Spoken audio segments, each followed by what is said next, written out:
नाजरीन, इस टाइम एक ईसाई मेजॉरिटी स्टेट हालत जंग में है एक मुस्लिम मेजॉरिटी स्टेट के साथ, और दुनिया को खतरा ये है कि कहीं ये कोई मल्टी नेशनल जंग में ना तब्दील हो जाए।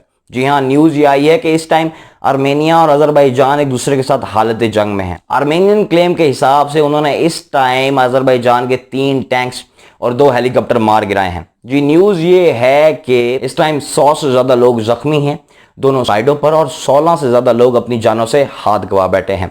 इन दोनों मुल्कों में इस टाइम मार्शल लॉ की सिचुएशन है और फौजें बॉर्डर्स के ऊपर मौजूद हैं। इस टाइम भी शदीद क्लैश जारी हैं इन दोनों साइड्स के दरमियान। आज मैं अपनी वर्ल्ड कॉन्फ्लिक्ट सीरीज के इस एपिसोड में इस क्लैश के ऊपर, इस डिस्प्यूट के ऊपर बात करने वाला हूं कि आखिर अजरबैजान और आर्मेनिया के दरमियान क्या कॉन्फ्लिक्ट है और वर्ल्ड टेबल किस तरह से सेट हुई है। इस इशू के हिसाब से कौन सा मुल्क किस साइड के ऊपर बैठा है और इसका क्या इंपैक्ट होने वाला है दुनिया के ऊपर। आर्मेनिया बेसिकली एक क्रिश्चियन स्टेट है। ये 1991 में आज़ाद हुई सोवियत यूनियन से। इसके बॉर्डरिंग कंट्रीज में अजरबैजान, जॉर्जिया और तुर्की शामिल है। ये टोटल क्रिश्चियन मेजॉरिटी स्टेट है और ईसाईयत ही इसका मजहब है, जबकि दूसरी जानिब अजरबैजान है। अब अजरबैजान एक मुस्लिम मेजॉरिटी स्टेट है और अजरबैजान वो दुनिया का पहला secular democratic Muslim majority country है जो 1918 में आज़ाद हुआ और 1920 के अंदर ये सोवियत यूनियन का पार्ट बना। 1991 में जब आर्मेनिया आज़ाद हुआ तब अजरबैजान भी आज़ाद हो गया सोवियत यूनियन से। इनकी आज़ादी के कुछ अरसे बाद ही इन दोनों मुल्कों में शदीद कॉन्फ्लिक्ट और क्लैश शुरू हो गए, जो कि आज की तारीख तक जारी हैं। अब इन दोनों मुल्कों के दरमियान जो बेसिकली क्लैश है वो इस नगोर्नो कराबाख रीजन के लिए है। अब ये जो रीजन है, इस रीजन का सीन ये है कि इस रीजन को पूरी दुनिया यानी कि यूएन और इंटरनेशनल कम्युनिटी इसको अजरबैजान का हिस्सा मानती है, जबकि दूसरी जानिब आर्मेनिया है जो कि इस रीजन को क्लेम करता है। अब वो क्लेम इस बेस के ऊपर करता है कि इस रीजन की मेजॉरिटी पॉपुलेशन क्रिश्चियन है और आर्मेनियन एथनिसिटी से बिलोंग करती है, यानी कि आर्मेनियन मेजॉरिटी हैं इस रीजन के अंदर। इस रीजन का जो क्लैश है, जो इशू है, वो बेसिकली 1988 में शुरू हुआ। तब शुरू हुई कराबाख मूवमेंट। अब उस मूवमेंट का मकसद ये था कि इस रीजन को रशिया से यानी कि उस टाइम के सोवियत यूनियन से आज़ाद कराया जाए और एक इंडिपेंडेंट स्टेट बनाया जाए। 1988 के अंदर इधर एक रेफरेंडम होता है, इधर की पार्लियामेंट जो है वो वोट करती है और एक बिल आती है जिसका मकसद ये था, ये अनाउंस करती है बेसिकली पार्लियामेंट कि वो आर्मेनिया के साथ जाना चाहते हैं। जबकि रेफरेंडम के अंदर अजरबैजानी मुस्लिम्स जो थे उन्होंने टोटल बाइकआउट कर दिया उस रेफरेंडम का और उसको मानने से इनकार कर दिया। तब वहां पर शुरू हुई एथनिक क्लेंजिंग, यानी कि होता यह था कि ईसाई जो थे वो मुसलमानों को हिट करते थे और बदले में मुसलमान जो थे वो ईसाइयों को मारते थे। स्ट्रीट गैंग्स बन चुके थे जिनका मकसद ये था कि राह चलते लोगों को कत्ल कर दिया जाए। शदीद क्लैशेस हुए। 1991 में ये दोनों मुल्क आज़ाद हुए थे और 1992 के अंदर इस रीजन के लिए ये दोनों मुल्क जंग के लिए चले गए। 2 साल शदीद जंग के बाद इनकी सुलह कराई गई यूएनओ की जानिब से, लेकिन ये एरिया आज भी डिस्प्यूटेड है और इस एरिया के ऊपर आर्मेनियन ग्रुप्स का कब्जा है जिसको आर्मेनिया बैक करता है,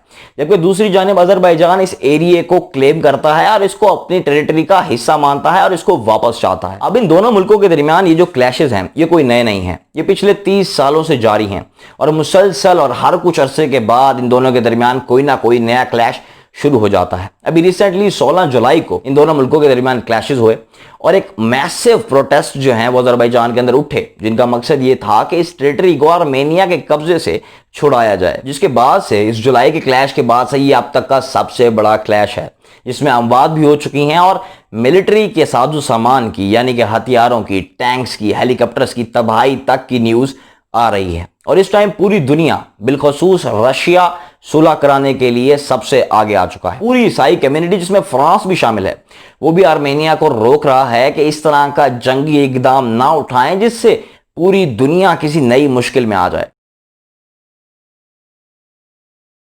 अब वर्ल्ड टेबल्स सेट हो चुकी हैं इस कॉन्फ्लिक्ट के हिसाब से।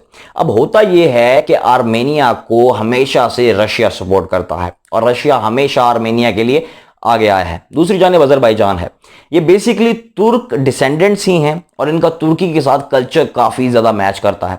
तुर्की फुल सपोर्ट में आ चुका है। इस टाइम तुर्की की स्टेटमेंट बिल्कुल वाज़ेह और क्लियर आ चुकी है कि आर्मेनिया इस तरह के कोई इकदाम मत उठाए। इससे पहले इस रीजन के अंदर तुर्की और अजरबैजान मिलकर ड्रिल्स भी कर चुके हैं और उन ड्रिल्स ने भी काफी ज्यादा कशीदगी बढ़ा दी थी। तो तुर्की एक फुल टाइम सपोर्टर है अजरबैजान का और इस मुश्किल की घड़ी में तुर्की एक बार फिर अजरबैजान के साथ खड़ा है और दूसरी जानिब रशिया है। तो इस सूरत हाल ने रशिया और तुर्की को एक दूसरे के आमने सामने लाकर खड़ा कर दिया है। जबकि इस रीजन के अंदर होता यह है कि आर्मेनिया और भारत दो बेहतरीन अलाइज हैं।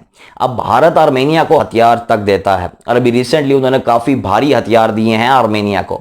दूसरी जानिब अजरबैजान है। अजरबैजान के पाकिस्तान के साथ बड़े क्लोज रिलेशंस हैं और आर्मेनिया उन ममालिक के अंदर शामिल है जिसको पाकिस्तान तस्लीम तक नहीं करता। पाकिस्तान की यह पॉलिसी है क्योंकि तुर्की और अजरबैजान काफी क्लोज रिलेशंस हैं इन दोनों मुल्कों के साथ पाकिस्तान के, तो इस वजह से ये कॉन्फ्लिक्ट पाकिस्तान का अपना कॉन्फ्लिक्ट है और पाकिस्तान फॉरेन मिनिस्ट्री की जानिब से वाज़ेह स्टेटमेंट आ चुकी है आर्मेनिया के लिए कि आप फौरन से बैक ऑफ कर जाएं वरना ये कॉन्फ्लिक्ट काफी ज्यादा बढ़ सकता है। तो अब तक की रिपोर्ट के हिसाब से ये सारा इशू क्या है, क्या क्लैश है, बेसिकली इस कॉन्फ्लिक्ट की क्या हिस्ट्री थी, ये सब मैंने आपके सामने पेश कर दी बिल्कुल अनबाइज्ड होके। मैं उम्मीद करता हूँ आपको ये वीडियो पसंद आई होगी। अगली वीडियो तक के लिए अल्लाह।